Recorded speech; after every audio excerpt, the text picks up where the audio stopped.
Amables oyentes de Educación al Día, muy buenas noches. Bienvenidos a este espacio radial del equipo sindical de educadores demócratas del departamento de Antioquia. Hasta ahora saludamos a todos nuestros oyentes quienes nos sintonizan desde las 7:30 de la noche todos los días de lunes a viernes. Mi nombre es Karina Arango Carbonó y les doy la bienvenida a este espacio para la actualidad y la educación. Bienvenidos. Iniciamos a esta hora nuestro programa Educación al Día y nos acompaña el ejecutivo de FECODE, Omar Arango Jiménez. Omar, muy buenas noches, bienvenido a Educación al Día y adelante con su informe. Hola Karina, Andrea Arango Carbonó y oyentes del programa Educación al Día. Debo contarles que en este 1 de septiembre del año 2020, el Comité Ejecutivo de FECODE se viene reuniendo con metodología seminario para analizar la propuesta de estatuto docente que se continuará en discusión con el gobierno nacional. Esta propuesta de estatuto docente está tratando de recoger las dificultades que se presentan entre los docentes que se están vinculando recientemente y los docentes anteriores, pero también cómo resolver el problema de ascenso en el escalafón, la estructura de ascenso en el escalafón y las condiciones para ascender. El estatuto docente que propone FECODE tendrá que hablar de la estabilidad de los educadores, pero también del mejoramiento de las condiciones salariales a través de los ascensos y reubicación salarial. Habría que resolver la dificultad de la transición de un régimen a otro, es decir, de los compañeros 122277 y 1278 al nuevo estatuto de la profesión docente. Este tema será analizado, discutido en el Comité Ejecutivo, luego discutido con el Gobierno Nacional, pero con seguridad que las bases, los maestros tendrán que conocer de esta interesante propuesta. Se viene hablando también de la jornada laboral.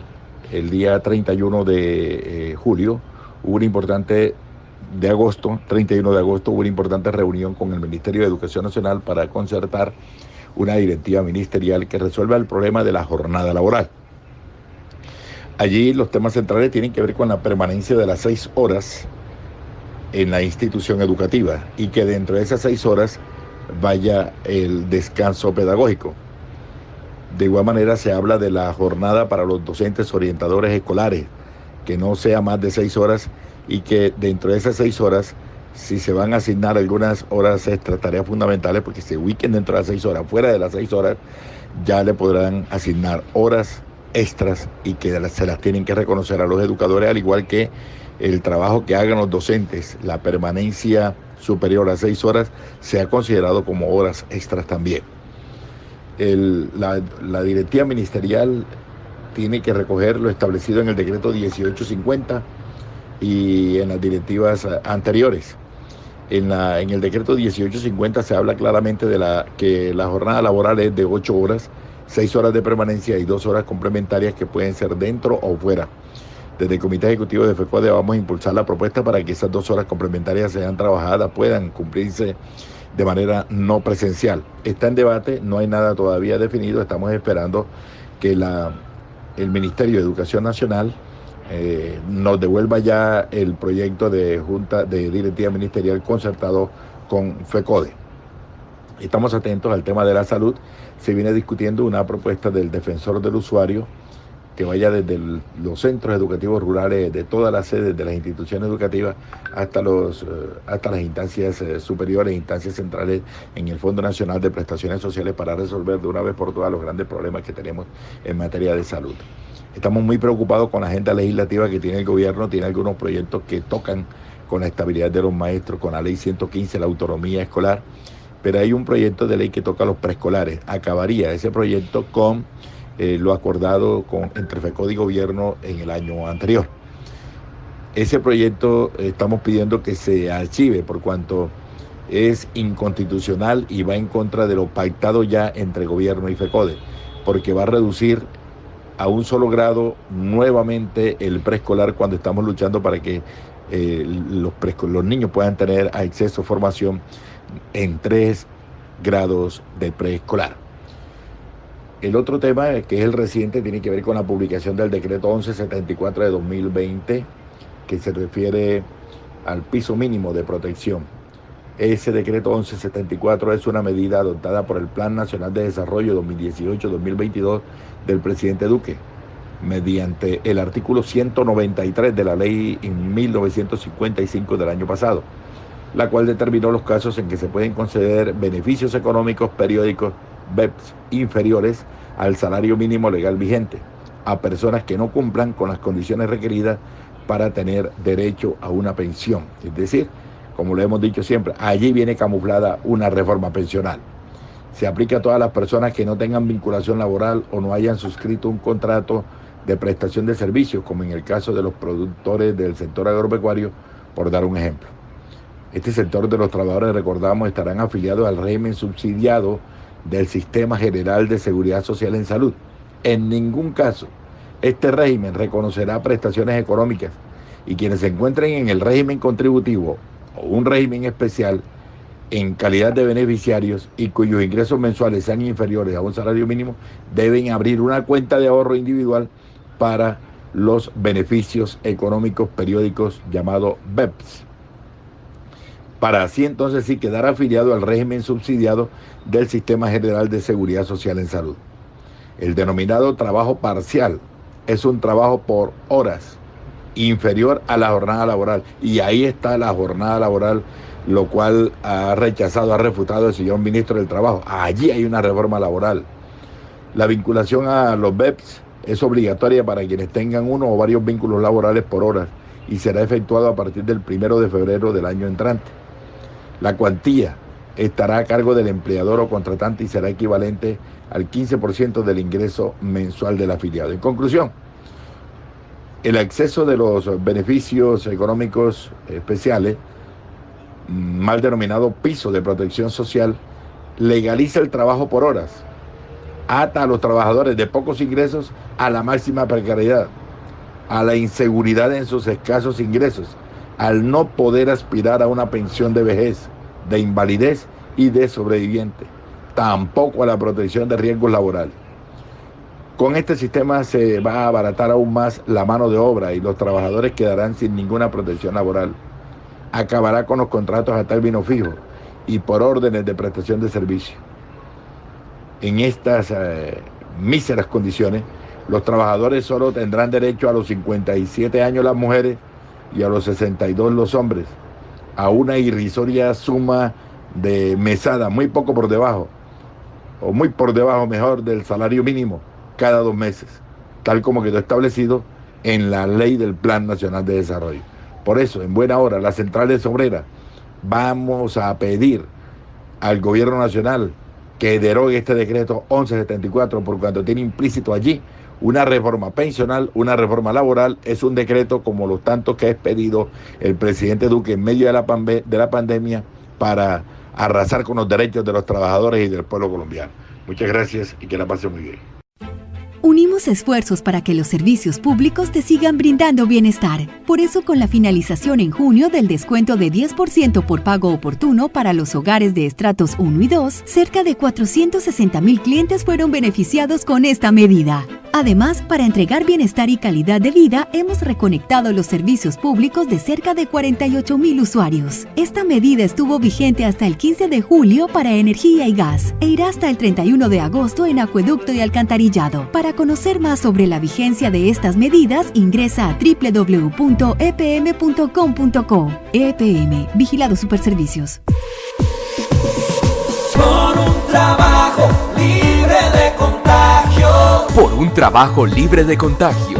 La CUT, la OIT, el gobierno de Noruega Fensuagro y Sintreinagro apoyan a los trabajadores del sector rural en la lucha por exigir condiciones de trabajo seguras y saludables durante la crisis del COVID-19. Donde existen sindicatos, hay mayor estabilidad laboral, se implementan protocolos de bioseguridad, se entregan elementos de protección personal y se mantienen los contratos de trabajo. Sindicalízate. Por un trabajo libre de contagio. Mayores informes www.cud.org.co, www.sintrainagro.org, en Facebook, Fensuagro Colombia. Y seguimos con más información aquí en nuestro programa Educación al Día y a continuación escucharemos a la segunda vicepresidenta de FECODE, Marta Alfonso, quien explica cómo van las negociaciones con el gobierno nacional frente a los retos de la educación inclusiva. Escuchemos. Yo creo que hay varios debates. El debate de la educación inclusiva tiene varios marcos porque uno es el debate de la inclusión en general y otro es de la educación inclusiva para poblaciones determinadas, que eso es lo que ha generado para mí un conflicto grande, porque en últimas nosotros vemos como una confrontación. De hecho, debe ser un principio que todo espacio, todo un país debe tener las garantías de incluirnos a todos, pero ese incluirnos a todos tiene varias miradas. Tiene la mirada desde los derechos, de la concepción de derechos a la educación, a la salud, a los derechos básicos, a la recreación, al deporte, derecho al trabajo, a las condiciones dignas, etcétera, que es un debate de las sociedades en general. Y obviamente en la escuela se refleja en unos derechos hacia las comunidades educativas, pero se tiene que partir primero desde un reconocimiento de la diversidad, ¿sí?, de la multiculturalidad y del contexto de conflicto del país. ¿Por qué? Porque desde el debate de la diversidad es reconocer a todas las personas en su condición, creencia, credo, posición, etc. Y ahí ya las barreras que existen son bastantes. Tenemos los problemas de las barreras religiosas, las barreras ideológicas, la necesidad de cumplir con un currículo que es terriblemente estandarizado y que resulta excluyente para muchas poblaciones. Entonces, esa es una cuestión que es importante que tengamos en cuenta en la generalidad.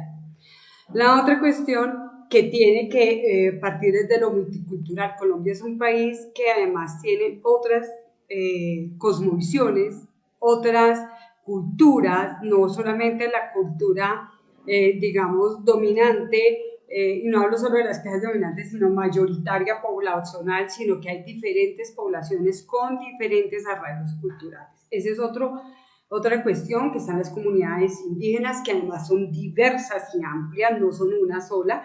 Están las comunidades afro, están las comunidades rom, pero además están otras poblaciones que hoy reclaman derechos, que es la población LGTBI, bueno, y todos otros aspectos que incluso a nosotros todavía nos falta mucho como comprenderlas y entenderlas en la escuela.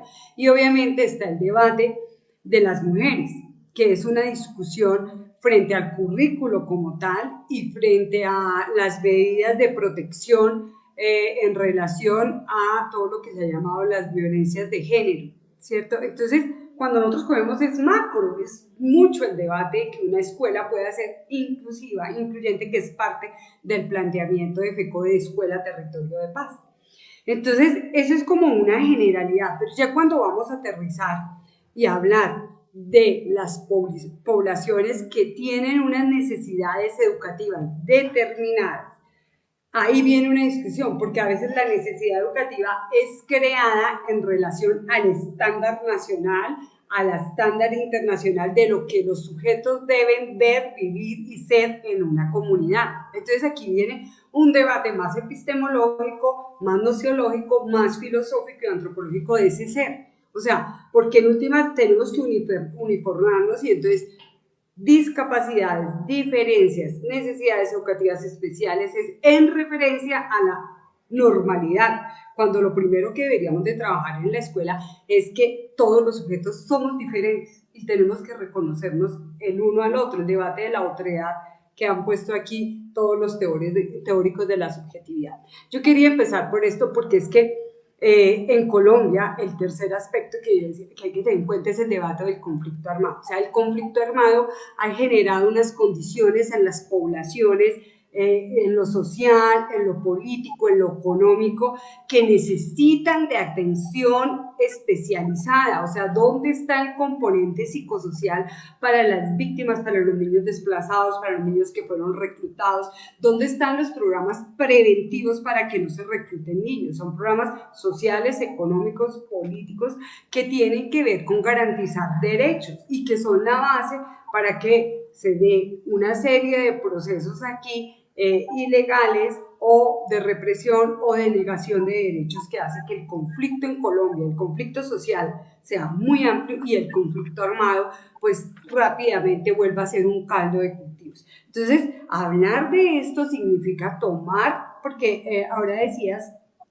la compañera, es que se mete todo. Yo pienso que hay un debate de una escuela inclusiva que es en general, hay un debate de una escuela contextualizada que además no puede ser diferente en las escuelas, no puede ser igual en las escuelas del Cauca con las escuelas de Barranquilla o las escuelas de Bogotá, porque los conflictos también tienen que identificar, y parte de la inclusión precisamente es reconocer los contextos, las poblaciones, las necesidades y las diversidades. Yo quería empezar por ese punto antes de hablar del debate concreto de la negociación, porque yo creo que eso hace que entonces las políticas del gobierno, por ejemplo, se saca un diplomado de educación inclusiva y se ve más la metodología como la didáctica o algunas aplicaciones que no niego que puedan ser importantes, pero no hemos logrado que realmente en Colombia se construya esa política, incluyendo que haga parte del currículo de los maestros y maestras, perdón, hay un micrófono abierto, que haga parte del currículo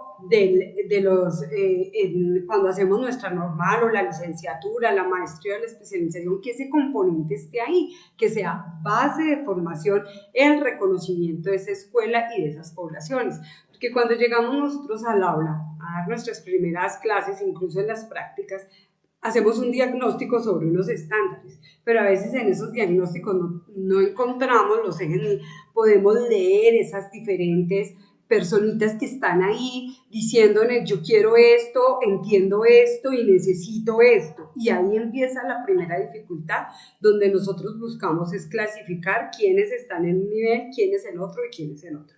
Entonces, esa es como la escuela en general. Ahora el sistema. Miren, nosotros como FECODE planteamos un debate que es el problema de la financiación de la educación y el fortalecimiento de la educación.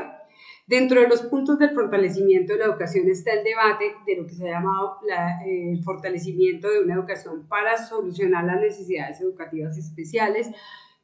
Dimos un debate duro y llegamos a un acuerdo, listo, la educación inclusiva, ya hablando de poblaciones con determinadas características, que eso para nosotros es bien importante tenerlas en cuenta. ¿Por qué? Porque en últimas, aquí es donde empiezan las barreras de a qué se llama esos diagnósticos. Entonces, son varios debates. Lo primero es decir que después de un debate muy duro, el gobierno accedió a que hubiese una mesa para discutir eso, pero con todos los actores. Y lo segundo es que en el debate del sistema general de participaciones está la discusión de financiamiento, y realmente nosotros sabemos que una educación inclusiva de verdad, como debe ser en todas las instituciones, eso es costoso. Y lo que trata es de homogeneizar y tratar de solucionar algunas situaciones genéricas como se hace con el decreto 1421, pero coger en sí un programa de educación inclusiva y todo lo que significa transformar la escuela, todavía se dista muchísimo de eso, muchísimo. Entonces, ¿qué ha sido muy interesante? La mesa es una mesa riquísima, es una mesa fabulosa, no voy a nombrar todos los actores que va INSOR, va INSI, va ASODAUN, va ACPES, bueno, van de varios ministerios, las dependencias que tienen que ver con discapacidad, bueno, hay varias entidades, pues aquí tengo el listado, pero pues no se trata solo de leerlas.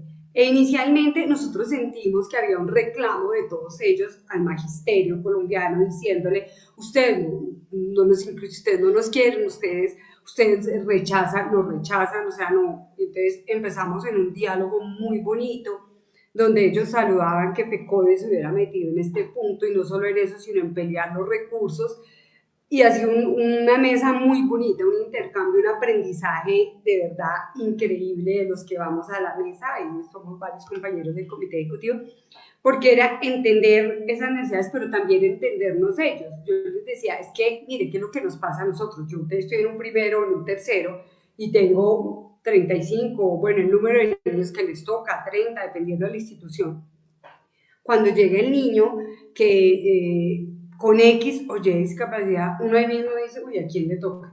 No, en mi salón, y empieza a pensarlo, y eso genera unas tensiones en los maestros y maestras, porque no tienen los recursos, no tienen las condiciones. ¿Yo cómo hago para ahora trabajar con estos 35 niños? Ahora peor, cuando los descubrimos y nosotros no tenemos el diagnóstico, pero tenemos 3 niños con un nivel de hiperquinesia impresionante, pero sobre todo son agresivos, o un niño que está con un déficit de atención impresionante, pero no tiene diagnóstico. Simplemente está ahí, uno llama a la mamita y le dice, mamá, mira, ayúdame, ¿qué hacemos? Vamos a la cita del CISBEN, hagamos el contacto, si hay habla de apoyo por allí, hay Bogotá, ahorita Andrea nos vas a hablar, en todo caso tiene un equipamiento mayor frente a eso, pero vaya ustedes a las diferencias de accesibilidad entre las zonas rurales y urbanas, eso es terrible, terrible, o sea, no hay posibilidades, entonces hay pongámoslo así, discapacidades que son físicas, que tú la puedes ver, que pueden ser, pero hay todas las que tienen que ver con lo cognitivo son muy complicadas y son las más difíciles, ¿sí? Entonces, es en este debate que nos metemos todos y todas en ese equipo, que para mí es maravilloso, de verdad, es una mesa que es muy interesante por la gente que va a escuchar esto, y obviamente el debate es muy duro. Entonces, aquí tenemos que hacer 2 cosas, y una es que podamos nosotros entrar a mirar realmente un cambio profundo de la escuela, donde la inclusión como tal sea un aspecto general, y la atención a estas poblaciones que necesitan acompañamiento, ayuda, infraestructura, rampas, una conectividad maravillosa para que pueda tener equipos de cómputo para, por ejemplo, las poblaciones de ciegos o de sordos, que pueden tranquilamente avanzar en el año escolar desde que tengan estos dispositivos. Eso, pues aquí tenemos a Juan Carlos, que puede hablarnos perfectamente, que hoy es herramientas tecnológicas, celulares, programas, que deberían de tenerlas todas estas poblaciones, porque el limitante existe es en el mercado, en la posibilidad de uno adquirir y tener esa posibilidad. Entonces, esta mesa, después de muchos debates, muchas vueltas de diagnósticos y discusiones, decidimos trabajar 4 aspectos, 4 bloques. Uno era talento humano, debate de la otra, y otra la calidad.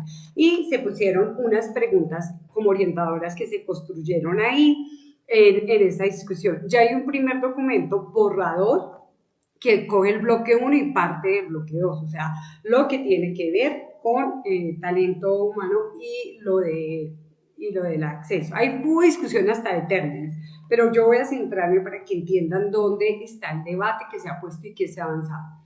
La mesa concluyó varias cosas teniendo en cuenta la actual normatividad, porque se estudió y se discutió toda. Entonces, en el primer punto, que es donde más avanzamos, hay discusiones muy fuertes, pero fue un consenso que se necesitaba una planta de docentes de apoyo. Unos docentes de apoyo que no eran los únicos responsables en la institución, porque para hacer un PIAR, ¿cierto? Para hacer el plan individual de ajustes razonables para X o Y estudiantes, no lo hace solamente el docente de apoyo. El docente de apoyo se sienta con el director de grupo o con el del área y organizan eso, pero además necesitan otros insumos, porque es que los docentes de apoyo no son los que hacen los diagnósticos.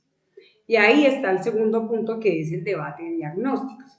Entonces, eso fue una de las cosas que se concluyeron, que necesitamos unos docentes de apoyo. Eso es fundamental, y necesita una planta estable, y no puede ser una planta al libre albedrío. Entonces les explico. El 1421 dice que por cada estudiante matriculado se les asigna un 20% adicional para la atención de ese estudiante, o sea, lo que va per cápita un 20% adicional.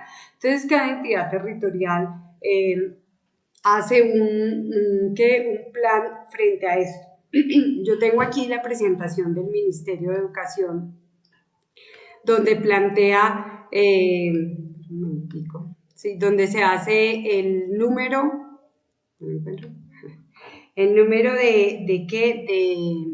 de plazas que están en este momento. Bueno, ya ahorita en el segundo momento les muestro como unos datos para no nos enfocar. Entonces, ¿qué es lo que decimos? Dado que se hace desde el 14-21, tenemos un problema, y ese problema es que en esa situación cada entidad territorial inscribe según los diagnósticos que haya, pero resulta que hay una barrera en los diagnósticos, es una de las barreras de acceso. ¿Por qué? Porque mucha gente no tiene las posibilidades de andar ya sea para la valoración ocupacional o ya sea para un diagnóstico clínico, pues en general donde pidan eso. Lo otro es que dentro de ese documento, de esas barreras, está la física, la visual, la auditiva, sordoceguera, múltiple, cognitiva y mental, que es una. Y dentro de la cognitiva y mental pueden haber muchas, pero resulta que, por ejemplo, el déficit de atención como tal no se mantiene como un problema, ni las dislexias ni las disgrafias. Obviamente, son cuestiones que se podrían solucionar, que no necesitan, digamos así, una intervención clínica, pero sí terapéutica, y que uno puede fortalecerla, pero no hay recursos ni personal para que se solucione esto. Entonces, se puede hacer de dos formas, con docentes de apoyo o con los propios docentes que tengan unas descargas académicas, que tengan obviamente esas habilidades para trabajar con los niños, esa formación para mejorar esos aspectos, pero eso no está, ni se considera esas asignaciones académicas para los docentes para que apoyen. Y yo lo digo porque nosotros tuvimos una pequeña experiencia. En algún momento yo recibí como una comisión por 3 meses sindical, pero tenía que ir 11 horas a la institución, entonces acordamos que yo reforzaba a los niños de esos primeros grados, y uno sentía lo maravilloso que era apoyar a las compañeras en eso. O sea, hice un papel ahí de docente de apoyo por un pequeño periodo, y me decía, si lográramos eso, que hubiesen docentes dentro de las que hay con descargas o con una asignación especial para reforzar a esos niños y niñas, eso sería una parte de la solución, porque son problemas que se pueden trabajar. Pero hay otros de docentes de apoyo que es todo un trabajo que vienen haciendo, y entonces aquí, que lo tocó la compañera, se discutió el debate del perfil del docente de apoyo, y obviamente tiene que haber unas soluciones. Pero les cuento que cuando estábamos en la mesa de negociación, hablando de las relaciones técnicas, nosotros pedimos los docentes de apoyo y que creáramos el perfil y el manual, en el debate manual de funciones, y se negaron, que hasta que se hiciera la planta. Pero cuando vamos a la mesa de educación inclusiva, es una necesidad de definir ese perfil y esas funciones. Ahí se hizo un trabajo con la Universidad Pedagógica Nacional, pero todavía hay unas cuestiones que tenemos que debatir. Entonces, esa es una discusión. Y la otra es que las entidades territoriales reciben la plata, pero deciden si piden docentes de apoyo, si contratan una organización tercerizada, si dan horas extras, si hacen talleres, capacitación, etc. O sea, hacen lo que quieren. Y en este momento, de 96 entidades territoriales, solo para este año, que subió por el trabajo también que se ha hecho, 21 entidades pidieron docentes de apoyo, de pronto ni siquiera lo suficiente, y corresponde también a lo que alcanzan a diagnosticar, porque ya en sí el diagnóstico y la valoración tiene barreras para que toda la población haya. En el 2016 se decía que de cada 100 estudiantes con estas características, solamente, digamos, de las que se identificaban a nivel nacional que deberían de estar en el aula, había al menos, un 12% de personas que no estaban identificadas. Es decir, los tengo en mi aula, están en el colegio, de esas poblaciones hay un porcentaje que no están identificadas y que todo el tiempo crecen con unas situaciones de esas necesidades. Entonces aquí hay una discusión en el acceso, que es el punto en el que estamos, que tiene que ver con si es valoración ocupacional, valoración de capacidades, o si es un diagnóstico, y el diagnóstico, nosotros hemos hablado, presentamos diagnósticos con perfiles pedagógicos. No necesitamos que nos digan el supernombre redundante que este niño tiene X o Y, sino que nos digan, mire, el problema es que esto se desenvuelve y se comporta. Y la otra cuestión, para terminar este punto del talento humano, que es bien compleja, es la red de salud y los profesionales de apoyo. ¿Por qué? Porque muchos logran acceder y les hacen una terapia de lenguaje mensual, cuando necesitan 2 o 3 veces a la semana. Y si tuvieran esa posibilidad, estos niños y niñas tendrían unos acompañamientos muy grandes. Y ahora está el otro problema, que es muchos de estos problemas tienen origen en lo psicológico, y el apoyo psicológico normalmente es muy débil. A veces se lo recargan a los compañeros docentes orientadores, que son psicólogos, que esa no es la función de ellos. O hay, por ejemplo, en el caso de Medellín, que hay entornos cuidadores, o sea, los profesionales que están allí, y ellos y entonces van 3 meses al año, porque son contratos flexibilizados, 3 a 5 meses, atienden un ratico un niño cada mes, pero no hay una atención constante desde que entra hasta que sale para ayudar a derribar. A veces son muchas barreras de aprendizaje que ni siquiera son procesos generadas de lo emocional, de lo social, de lo mental, que podrían solucionarse de otra manera. Entonces, si ustedes ven, en cuanto a este problema, nosotros necesitamos docentes de planta de apoyo, necesitamos docentes capacitados, pero docentes con descargas para también apoyar a estas poblaciones. Se necesita una red de salud y se necesita profesionales, que esto es bastante grueso, porque están los bilingües de lenguaje de señas, los tipólogos, los terapeutas, o sea, una serie de personas que podrían realmente entrar a derribar todas estas barreras y poder que la gente acceda realmente a esta educación inclusiva y a un mundo inclusivo, porque de fondo es un mundo inclusivo. Por un trabajo libre de contagio. Por un trabajo libre de contagio, la CUT, la OIT, el gobierno de Noruega Finsuagro y Sintreinagro apoyan a los trabajadores del sector rural en la lucha por exigir condiciones de trabajo seguras y saludables durante la crisis del COVID-19. Donde existen sindicatos, hay mayor estabilidad laboral, se implementan protocolos de bioseguridad, se entregan elementos de protección personal y se mantienen los contratos de trabajo. Sindicalízate. Por un trabajo libre de contagio. Mayores informes www.cud.org.co, www.sintrainagro.org, en Facebook, Finsuagro Colombia. Unimos esfuerzos para que los servicios públicos te sigan brindando bienestar. Por eso, para ofrecer un alivio económico, desde el inicio de la contingencia y hasta el 22 de julio, congelamos todas las cuotas de financiación y créditos relacionadas con servicios públicos para 874,000 hogares y más de 12,000 empresas. Y de otros conceptos como el programa Somos, 144,000 clientes que en su mayoría son hogares. El no cobro de intereses de mora se amplió hasta el 31 de julio para quienes no hayan pagado sus facturas desde finales de marzo. Para conocer más sobre la vigencia de estas medidas, ingresa a www.epm.com.co. EPM, Vigilado Superservicios. Y seguimos con más información aquí en nuestro programa Educación al Día. Y los colegios públicos de Colombia no están preparados para abrir, así lo afirma una experta. Algunas instituciones no tienen agua o jabón para garantizar la salud de sus estudiantes, así lo asegura la economista Luz Karime Abadía. La codirectora del Laboratorio de Economía de la Educación de la Universidad Javeriana habla de los pros y los contras de reabrir los colegios en Colombia en medio de la pandemia del coronavirus. Entre los contras del regreso a las aulas están: los colegios públicos no tienen elementos para el retorno con todas las medidas de seguridad, garantizando la vida y salud de los estudiantes. Según el DANE, en 9 municipios no hay servicio de agua permanente. Muchos establecimientos no cuentan con jabón.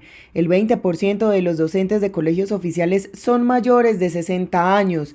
El 15% de los estudiantes toman transporte público y están expuestos a mayor aglomeración. Muchos padres no tienen para costear los tapabocas de los niños todos los días. Por otro lado, los contras para que los niños sigan en casa son: muchos estudiantes, alrededor del 63%, no tienen herramientas tecnológicas. El confinamiento puede traer afectación a la salud mental.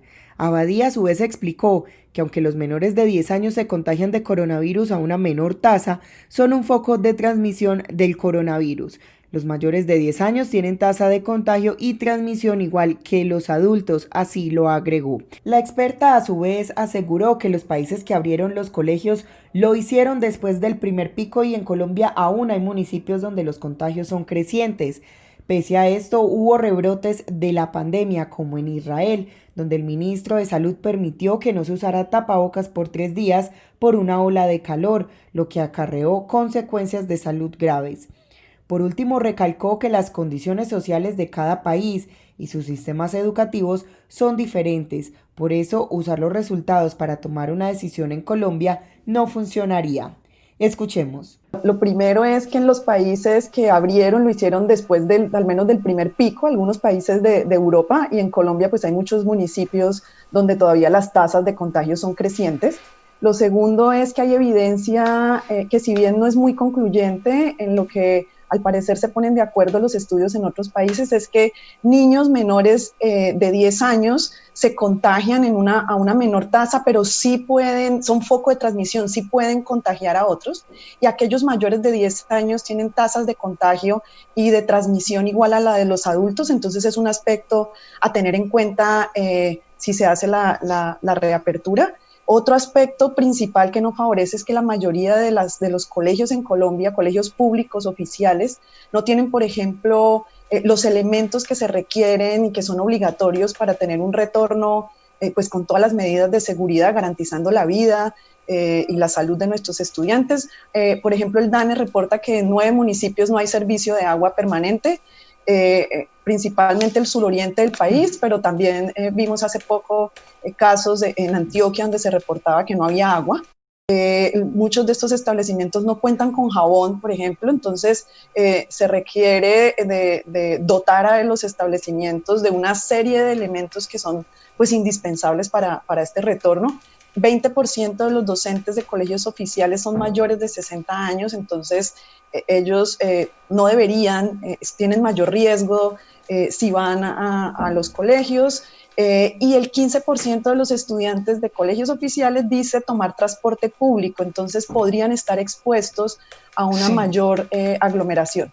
En los colegios oficiales en promedio hay 30 estudiantes por aula, 10 más que en los colegios privados, entonces un elemento clave es que si se retorna con alternancia, pues se debe garantizar que el grupo de estudiantes que comparte el aula no comparta con más estudiantes, tener un cerco lo más cerrado posible para evitar que ante un posible contagio pues se salga de las manos. Uno ve, por ejemplo, casos de países que reabrieron y tuvieron que cerrar nuevamente porque tuvieron rebrotes en las escuelas.